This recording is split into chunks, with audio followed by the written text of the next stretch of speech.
So I've hated Jinbe for over 10 years, and I think if there ever was a character in the main cast to die, it would be him. So I recently did a video that's over an hour long for my 30-year anniversary on YouTube discussing how much I despise Jinbe. There is a link to that video in this one if you're on YouTube, but if you're on TikTok, link to my YouTube channel in my bio. So with that being said, I talk about gags in that video and how Jinbe doesn't have a gag, but there's a character closely associated with Jinbe whom has a gag, and that is Koala. You see, throughout One Piece, gags for the most part are usually boiled down trauma, and Koala has a very interesting gag of cleaning the floors of a ship. This, I think, is the first sign of life to my claim that Koala will be the replacement helmsman for Jinbe once he kicks the bucket. You see, in chapter 622, Koala is saved by Fisher Tiger after rescuing her from a certain island that has these weird ball-like masses on its mountains. We have never been there before, but maybe if we get more context about Koala in the future, this area will be significant. But when she is slapped by Arlong, which is crazy, she bleeds on the floor of the Sun Pirates' ship. She, in response to this, tears a piece of her pants leg off and starts wiping the deck of the ship. Jinbe, the hero that he is, questions her about wiping the deck of the ship, and she apologizes for bleeding on their floor. But he refuses to do anything because he's a valiant hero. Yes. Okay, so this leads, of course, into Koala getting branded by Fisher Tiger, and the mark of the Celestial Dragon is replaced by the mark of the sun, or at least that's what's implied. So two things have been established for Koala in her introduction. One, her trauma response is to clean up any mistake or mess she has made. And two, in order to liberate her from the mark of the Celestial Dragon, she is now the only human who has the mark of the sun on her back, replacing the mark of the Celestial Dragon.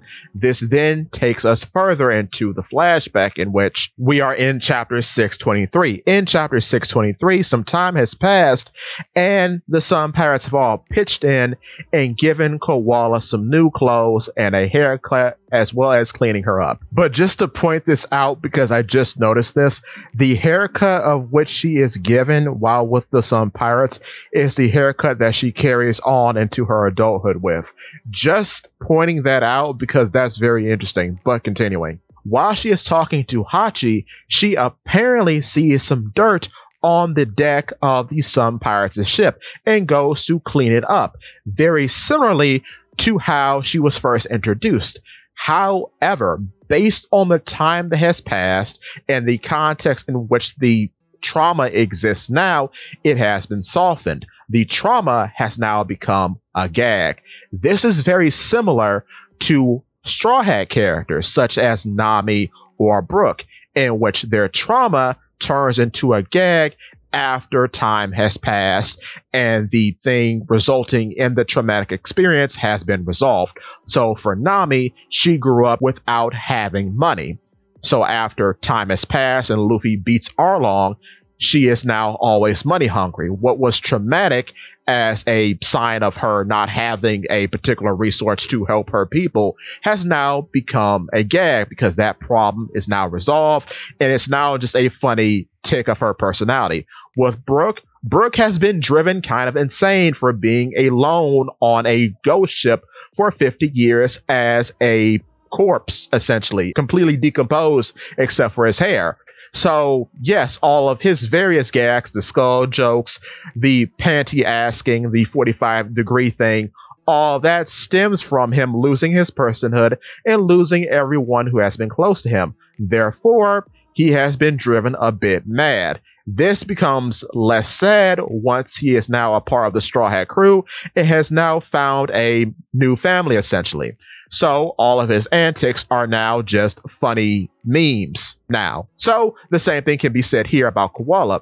Her time in enslavement had produced the trauma response of her being quick to clean up mistakes. However, now that she is amongst good people, that has been softened with her just being diligent and wanting to keep the place that she resides clean. I think this is going to be very important, presumably, if she does become a main character, if she does replace Jinbe, because there has never been a ship-orientated gag in the series just yet. And if you were someone who occupied the position of helmsman, I would think your gag would resolve around the status of the ship because you care about the ship. So in the future, perhaps now as Koala is an adult, maybe she really cares about the aesthetics of whatever ship she's sailing on. We don't know that just yet because we've never seen Koala on a ship as an adult in the present timeline, as a member of the Revolutionary Army currently. So time will tell how this gag has developed now that she has become an adult. But based on her dressing like a chauffeur, I think it's a bit of a hint that she has a bit of a vehicle pun about her now, stemming from what we have seen in the Fisher Tiger flashback. So with that being said, too, another thing I just want to point out is that we have never seen her back in the present day. This reminds me a lot of Nami, in which how she used to hide her upper arm a lot before the Arlong arc kicked off, in which we find out the whole backstory about her Arlong Pirates tattoo. And then by the arc's end, that tattoo was changed into something that better represents her adopted mother and father. So I think the same can be said about Koala, but in a way, the terms of her mark are reversed, because while Nami was given the mark by Fishmen and was rebranded by humans, Koala was given her mark by humans that had negative connotations, and then she was rebranded by Fishmen, given a mark with positive connotations. So I think there's going to be a story about why she covers it up, and then perhaps another story as to why she lets it now be seen freely once she joins the Straw Hats or what have you. Because it's very weird that even though she's a part of the Revolutionary Army, and supposedly is a part of an organization that believes in freedom, she's still hiding that part of herself from others. So there has to be another story there that we don't know. But with that being said, give me your thoughts and tell your friends about Polypede. What?